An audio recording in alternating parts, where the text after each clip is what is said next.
మీ ఎలాంటి వ్యాపార ప్రకటనలకైనా వెంటనే మా ఛానల్ సంప్రదించండి. అందరికి నమస్కారం, నేను శిరీష. ప్రస్తుతం మనతో పాటు ఉన్నారు ప్రముఖ ఆధ్యాత్మికవేత్త శ్రీమతి బట్టి ప్రోల విజయలక్ష్మి గారు. అమ్మతో మాట్లాడదాం.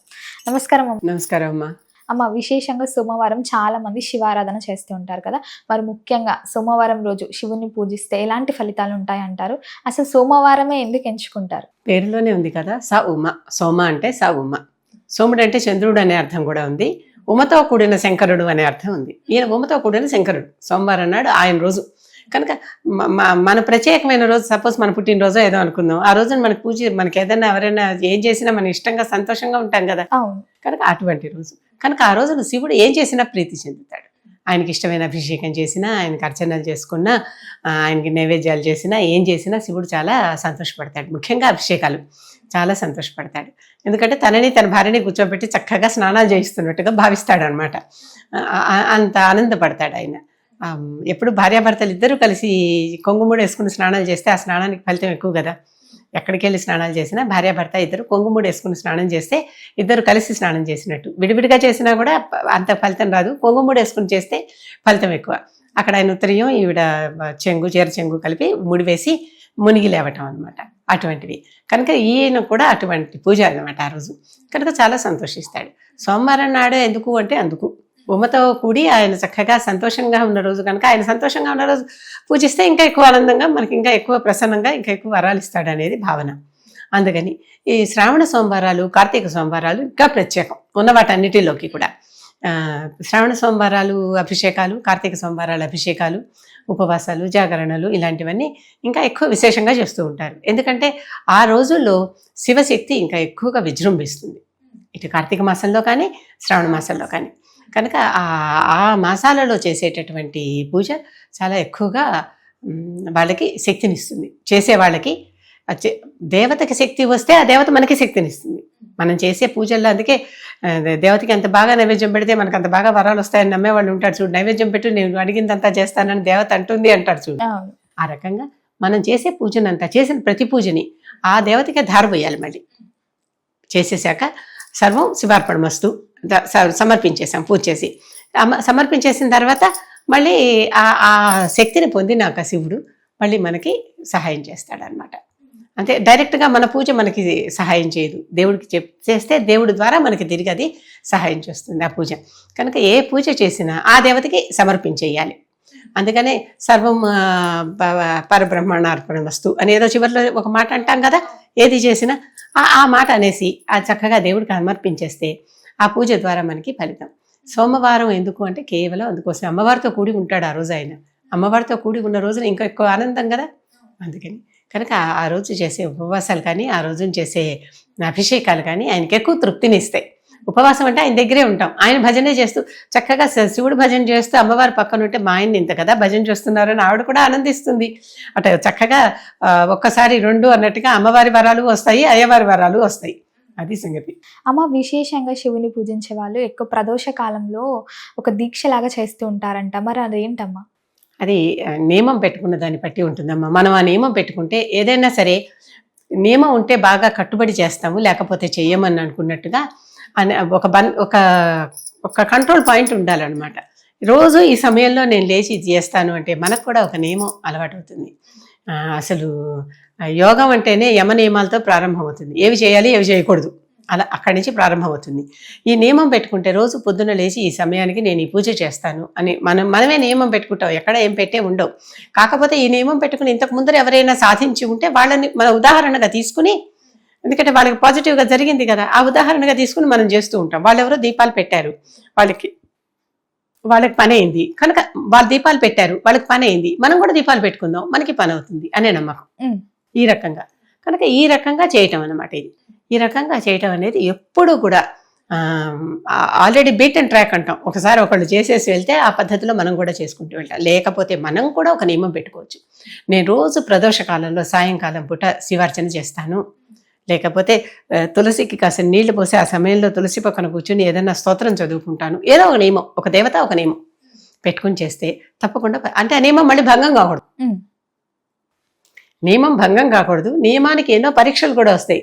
హనుమంతుడే ఉదాహరణ.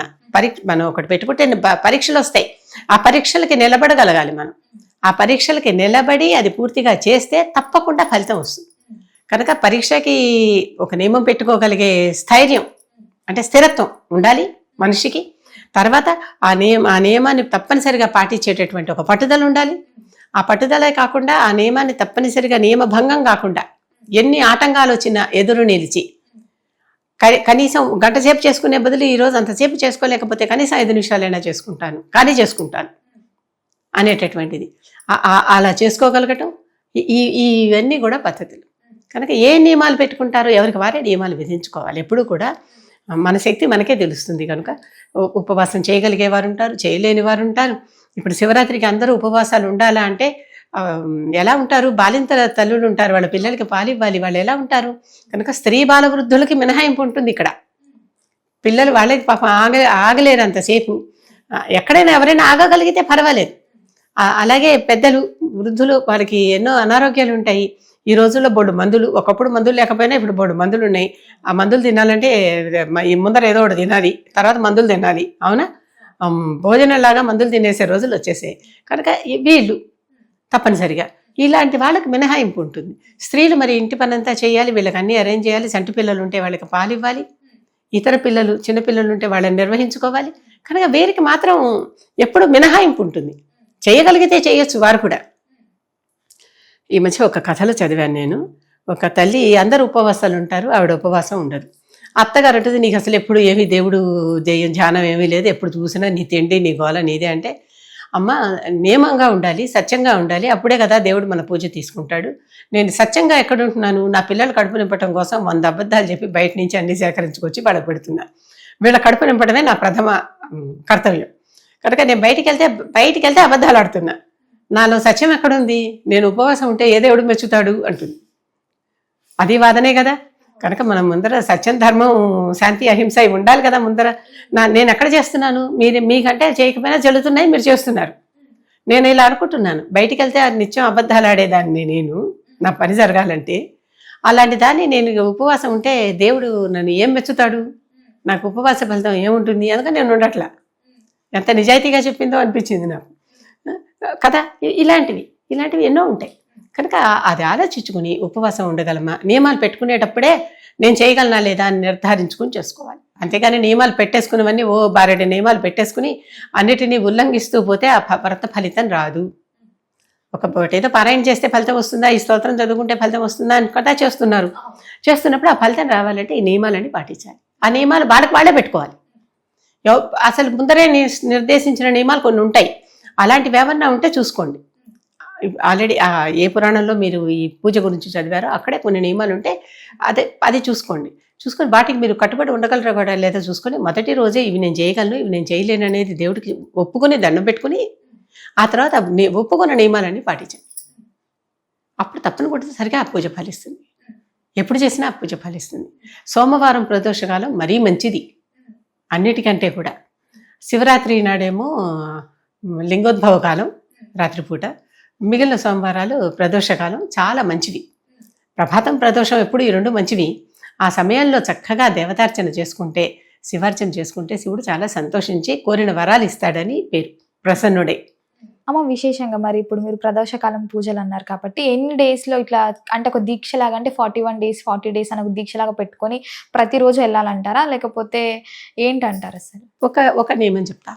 సాధారణంగా మండలం చేయటం ఒక నియమం. మండలం అంటే 40-41 రోజులు. కనుక ఆ రోజులు చేస్తారు.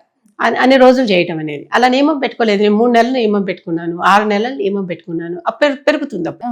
లేదు నేను 15 రోజులు 11 రోజులు అని నియమం పెట్టుకున్నాను, అప్పుడు తగ్గుతుంది. మనం పెట్టుకునే నియమాన్ని బట్టే ఉంటుంది. సాధారణంగా జనరల్గా పెట్టుకునే నియమాలు కొన్ని ఉంటాయని చెప్పా కదా, అవి మండలం రోజులు. కనుక మండల దీక్ష అని తీసుకుని ఆ మండల దీక్షగా శివుడికి ఆలయానికి వెళ్ళటం, ఆయనకు పూజలు చేసుకోవటం, ఇన్ని ప్రదక్షిణాలు చేయటం కూడా లెక్క పెట్టుకొని చేస్తారు. అవి కూడా ఉన్నాయి. ఆ నియమం కూడా ఉంది. శివాలయానికి ఆ రోజుని అంటే రోజు వెళ్తారు. ఎన్ని రోజులు మండలం అనుకున్నాం, మండలం రోజులు వెళ్తారు. వెళ్ళినాక రోజు 11 ప్రదక్షిణాలు చేస్తాము అని, లేకపోతే 9 ఏదో ఒక సంఖ్య వీళ్ళు అనుకోవాలి. అనుకుని అన్ని ప్రదక్షిణాలు అనుకుని అది కూడా నియమంగా చేసేవాళ్ళు ఉన్నారు. అది కూడా తప్పనిసరిగా ఫలితాన్ని ఇస్తుంది. ఏది చేసినా శ్రద్ధ, భక్తి, విశ్వాసం అమ్మ ఇవి ఉండాలి ముఖ్యంగా. అవి లేకపోతే ఏం చేసినా ఏం కాదు. ఏది చేసినా అది మామూలుగా రాయి చుట్టూ తిరిగి వచ్చేసినట్టు అయిపోతుంది తప్పితే శివలింగం చుట్టూ తిరిగి వచ్చినట్టు ఉండదు. అమ్మ ముఖ్యంగా మరి ఆడపిల్లల విషయానికి వస్తే అంటుముట్టు అనేది ఉంటుంటుంది కదా, మరి ఆ 5 days తర్వాత కౌంట్ అవుతుందంటారా ఇట్లా? ఆ వయసులో ఉన్న వాళ్ళకి ఈ అడ్డం వస్తుంది కనుక ఆ రోజులు మినహాయించి 4 రోజులు వెళ్ళకూడదు. 5వ రోజు నుంచి పూజార్హత ఉన్నది అని మనకి నియమాలు చెప్తాయి. చేయొచ్చు, 5వ రోజు నుంచి పూజ చేయొచ్చు. 5వ రోజు నుంచి మళ్ళీ మొదలుపెట్టి మొత్తం మీద అన్ని రోజులు పూర్తి కావాలి. అంటే ఈ 4 రోజులు తర్వాత పెరుగుతాయి. అవును. 4 రోజులు పెరుగుతాయి. అదే 11 రోజులు నియమం పెట్టుకున్నారనుకోండి, వాళ్ళకి ఆ 4 రోజులు అడ్డం రాకుండా పెట్టుకోవచ్చు. అలా 4 రోజులు అడ్డం వస్తుంది. వచ్చినప్పుడు 40 రోజులు చేసేది 44 రోజులు చేస్తారు. ఆహార నియమాలు ఏమైనా ఉంటాయమ్మా ఈ ఎప్పుడు కూడా సాత్విక ఆహారమే. ఏ దీక్షలో ఉన్నా కూడా సాత్విక ఆహారమే అది తప్పనిసరి. మనం రాజసాహారం ఆ దీక్షలో ఉన్నప్పుడు, దేవతా దీక్షలో ఉన్నప్పుడు తినకూడదు. అది ఎప్పుడు తామసం కూడా. తామసం అంటే నిద్ర వచ్చేస్తుంది. మనం తిని నిద్రపోతే ఏంటి లాభం? మనం పూజ చేసుకోవడానికి కదా నిర్ణయించుకున్నాం. రాజసం అంటే కోపాలు వచ్చేస్తాయి, ఊరికి అందరి మీద అరుస్తూ ఉంటాం. ఏంటి లాభం? దేవుడికి ఎన్ని స్తోత్రాలు చెప్పేం లాభం? ఇతరులు రాగానే మళ్ళీ నోరును వేరే దానికి వాడితే. కనుక అవి కూడా ఫలించవు. అమ్మ మొత్తం మీద మాకు ఎన్నో మంచి విషయాలు తెలియజేసినందుకు ధన్యవాదాలు.